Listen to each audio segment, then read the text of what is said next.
प्रवक्ते हनुमंत पवार, आपण दोघांचंही स्वागत करूया मीडिया सेंटरला। आणि मी सुरुवात करणार आहे शिवानीताईंपासून। शिवानीताई, आज मुख्यमंत्र्यांनी म्हटलेलं आहे की मुबलक पुरवठा केला जातोय, परंतु पॅनिक बाईंग होतंय। तुम्हाला खरोखरच वाटतं का की सगळ्या ठिकाणी अशीच परिस्थिती आणि तुटवडा नाहीये? नमस्कार।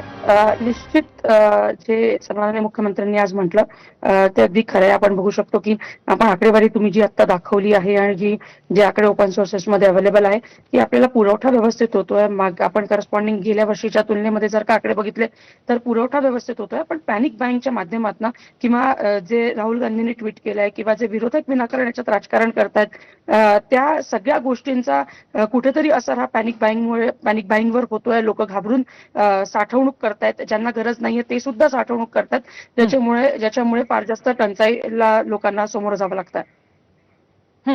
शिवानीताई, पण इकडे एक मुद्दा आहे की इथे पॅनिक बाईंगचा भाग असूच शकतो, पण त्याचबरोबर दरवर्षागणिक कुठेतरी मागणी पण वाढत जाते पेट्रोल डिझेलची, असं नाही वाटत तुम्हाला? त्याचाही तो भाग असू शकतो?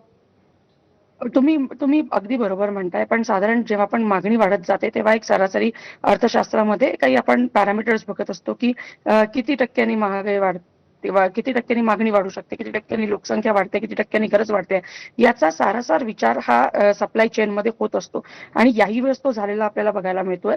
पण पॅनिक बाईंगचा असर हा फार जास्त होताना दिसतोय। बर बर हनुमंतजी, तुम्हाला हे पटतंय का की मुख्यमंत्र्यांचं असं म्हणणं आहे की सगळीकडे तुटवडा आहे? असं नाही, तुटवडा नाहीये,